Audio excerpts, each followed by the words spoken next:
नमस्कार दोस्तों, पुराण मंथन चैनल में आपका स्वागत है। किसी बड़ी घटना या काम से पहले घबराहट या चिंता महसूस करना सामान्य है, लेकिन यह समस्याग्रस्त हो सकता है जब ये भावनाएं हमारे दैनिक जीवन पर हावी होने लगती हैं।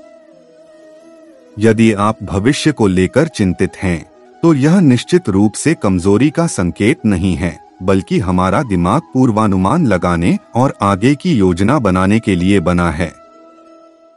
लेकिन कभी-कभी भविष्य के विचार हमारे दिमाग पर इतने हावी हो जाते हैं कि हम खुद को असहाय और घबराहट में पा सकते हैं, जो कि बिल्कुल भी अच्छा नहीं है। महाभारत में श्री कृष्ण अर्जुन से कहते हैं, गते शोको न कर्तव्यो भविष्य नैव चिंतयेत वर्तमानेन कालेन वर्तयन्ति विचक्षणा है। अर्थात बीते हुए समय का शोक नहीं करना चाहिए और भविष्य के लिए परेशान नहीं होना चाहिए। बुद्धिमान तो वर्तमान में ही कार्य करते हैं। क्या आप भी भविष्य के बारे में चिंतित हैं? हम उन परिस्थितियों की कल्पना करके भविष्य की चिंता करते हैं जो हमारे लिए महत्वपूर्ण हैं।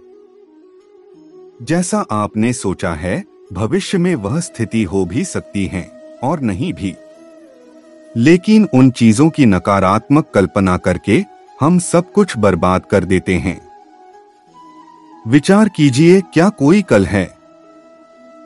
क्या कल के लिए चिंता करने या योजना बनाने की आवश्यकता है? मुझे किस हद तक तैयारी करनी चाहिए?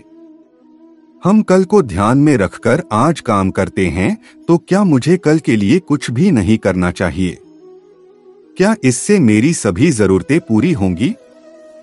आइए हम इन प्रश्नों के उत्तर जानें। तो क्या कोई कल है? हम में से कई लोग कल की चिंता करते हैं कि कल क्या होगा, लेकिन हम ये भूल जाते हैं कि वास्तव में इस दुनिया में किसी ने कल नहीं देखा है। जब भी आप देखें, आपको आज ही दिखेगा। जो समय बीत गया वो कल था, मतलब वह अतीत होता है। हमारे हाथों में केवल वर्तमान है और कल यानी भविष्य कुदरत के हाथों में है। इसलिए केवल वर्तमान में ही रहे जो आज है। कल की चिंता करना कठिनाइयों का कारण बनता है। इसलिए जब कल जैसी कोई चीज ही नहीं है, तो कल की चिंता करने की कोई जरूरत ही नहीं रहती। समय आने पर प्रकृति सभी की जरूरतों को पूरा करती है, लेकिन लोग अनजाने में प्रकृति को कोसकर अपने लिए अड़चने पैदा करते हैं। अगर अच्छी तरह इस्त्री किए हुए सुंदर कपड़े पहना हुआ व्यक्ति बाहर जा रहा है और अचानक बारिश आ जाए, उसके कपड़ों पर बारिश गिर जाए, तो वह प्रकृति को कोसेगा। एक तरफ कुछ लोग चाहते हैं कि उनकी बेटी की शादी के दिन बारिश न हो, लेकिन दूसरी तरफ किसान उत्सुकता से बारिश होने का इंतजार करते हैं। जब इस तरह के विरोधाभास होते हैं, तो वह प्रकृति के कार्यों में अड़चन डालते हैं।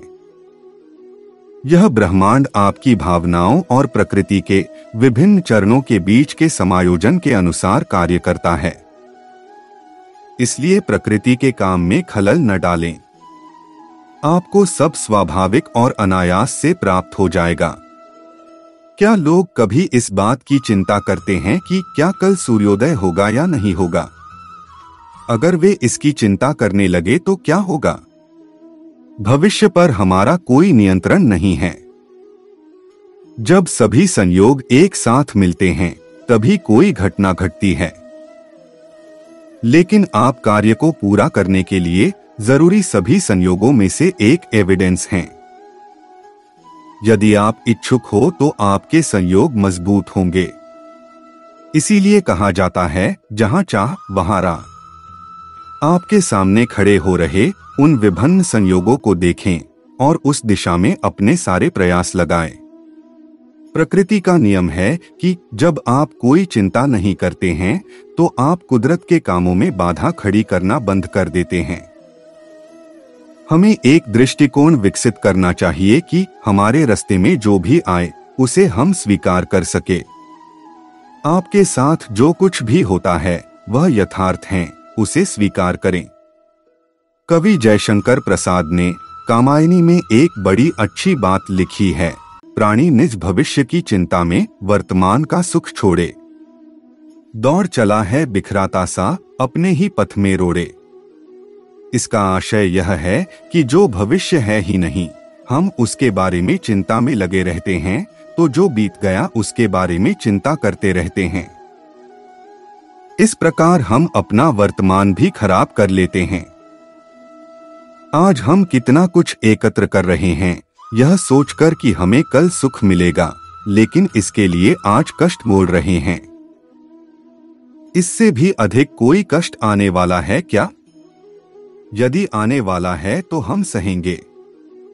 हम अपने ही पथ में रोड़े बिखरा रहे हैं और दौड़ते चले जाते हैं।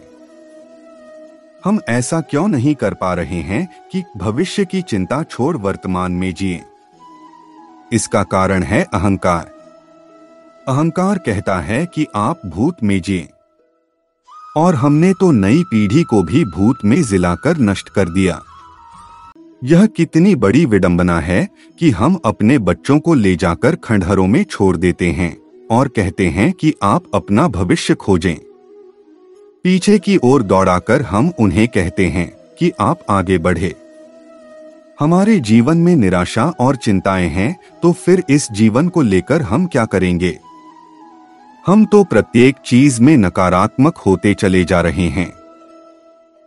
यह काम हमसे नहीं होगा, वह काम हमसे नहीं होगा, तो फिर किससे होगा? प्रयास करने में क्या बुराई है? हम प्रयास करेंगे, काम होना होगा तो होगा, नहीं होना होगा तो नहीं होगा। विज्ञान की प्रयोगशाला में भी प्रयोग होते रहते हैं। किसी प्रयोग का परिणाम जीवन भर नहीं मिलता, फिर भी काम चालू रहता है। दूसरे वैज्ञानिक इसके परिणाम को तलाश ही लेते हैं। जो ज्यादा चिंता करते हैं उनके दिमाग को ज्यादा काम करना पड़ता है, क्योंकि तब मस्तिष्क भविष्य की हर घटना को आशंका की नजर से देखता है और उसके परिणामों का आकलन ही करता रहता है। ऐसे किसी भी व्यक्ति की रचनात्मक ऊर्जा चिंता में ही खत्म हो जाती है। जबकि वे लोग जो सकारात्मक तरीके से चिंताओं का सामना करते हैं, उन्हें लगातार सोचना नहीं पड़ता और वे अपनी ऊर्जा बचाकर उन्हें दूसरे रचनात्मक कामों में लगा पाते हैं। इस तरह वे ज्यादा बेहतर तरीके से अपने काम को अंजाम भी दे पाते हैं। अगर आपके काम में लगातार गड़बड़ियां हो रही हैं और आप एकाग्र नहीं हो पा रहे हैं, तो तलाशें कि आपकी चिंता की वजह क्या है और उसे हल करें। यह जानना जरूरी है कि छोटी छोटी चिंताएं हमारे जीवन की गुणवत्ता को किस तरह प्रभावित करती हैं और उनसे मुक्ति क्यों जरूरी है। यह इसलिए भी करना चाहिए क्योंकि चिंताएं हमारी स्वभावगत विशेषताओं को खत्म कर देती हैं। लेकिन जब तक जीवन है तब तक चिंताएं रहेंगी ही। चिंताओं से पूरी तरह मुक्त नहीं हुआ जा सकता है, वे तो जीवन का अनिवार्य और अपरिहार्य हिस्सा है। चिंताएं भले ही हो, लेकिन हमारा नजरिया चिंता मुक्त ही होना चाहिए। तभी हम बेहतर परिणाम प्राप्त कर सकते हैं। जब आप जान लेते हैं कि चिंताओं को ओढ़कर जी रहे हैं, तो उनसे मुक्ति के प्रयास करना आपके लिए बहुत ही जरूरी है। यह करना बहुत कठिन भी नहीं है। देखें कि क्या भविष्य आपको ज्यादा भयभीत कर रहा है और आप डरकर वर्तमान में काम नहीं कर पा रहे हैं। ऐसा है तो उसे बदलें, आत्मविश्वासी रहें। आप जिस चीज के लिए चिंतित है उसका मनन करें, उसका कारण जानें और देखें कि इससे क्या बुरा और अच्छा हो सकता है। फिर उसके बाद उस बुरे से मेरे जीवन पर क्या प्रभाव पड़ेगा और उससे निपटना कैसे है। नई संभावनाओं की तलाश करते हुए प्रयास करते रहे। जहां तक हो सके अच्छे लोगों की संगति में रहे।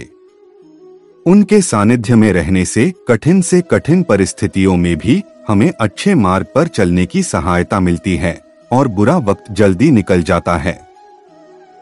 अपना वर्तमान को अच्छा बनाने की तरकीब निकालो, अपने आप भविष्य की चिंता से मुक्त हो सकते हैं। क्योंकि जब आपका वर्तमान अच्छा होगा तो आप में कॉन्फिडेंस लेवल बढ़ जाएगा और आपको अपना भविष्य की चिंता कम होने लगेगा। कल कभी आता नहीं, हमेशा आज आता है, इसलिए कल की चिंता करना व्यर्थ है। आज का आनंद लो। जिस व्यक्ति को आनंद पूर्वक निश्चिंत जीने की कला आ गई, वह हमेशा प्रसन्न रहता है। भविष्य की योजना अवश्य बनाइए, किंतु चिंता रहित रहकर।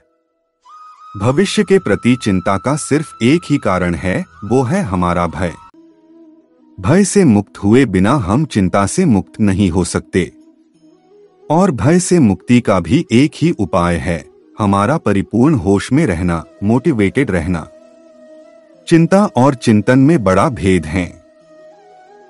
चिंता में मन संलग्न रहता है और चिंतन में आपका स्व जागरूक रहता है, जिससे फैसले लिए जाते हैं।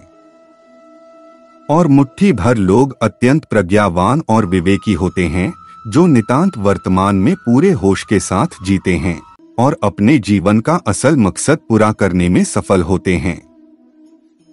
इसलिए तो कहते हैं, चिंता नहीं चिंतन कीजिए।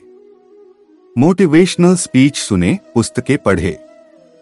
अपने चिंतित स्वभाव को एक तरफ रख दें, वरना आप ज्यादा ऊंची उड़ान नहीं भर पाएंगे। और सबसे बढ़िया भगवत गीता पढ़े, ना भविष्य की चिंता रहेगी, ना दुखी रहोगे। पूरी दुनिया खूबसूरत लगेगी, हर एक इंसान प्यारा लगेगा, आपका खुद का प्रभाव बढ़ता जाएगा। कितना भी बड़ा दुख होगा, आसानी से झेल पाओगे। चिंता इतनी कीजिए कि काम हो जाए, पर इतनी नहीं कि जिंदगी तमाम हो जाए। जो भाग्य में है वह कहीं से भी भाग कर आएगा, और जो भाग्य में नहीं है वह आकर भी भाग जाएगा। दोस्तों, हमें आशा है कि आपको वीडियो पसंद आया होगा। ऐसी ही कथाएं सुनने के लिए चैनल को सब्सक्राइब करें, वीडियो को लाइक और शेयर करें। धन्यवाद। जय श्री कृष्ण।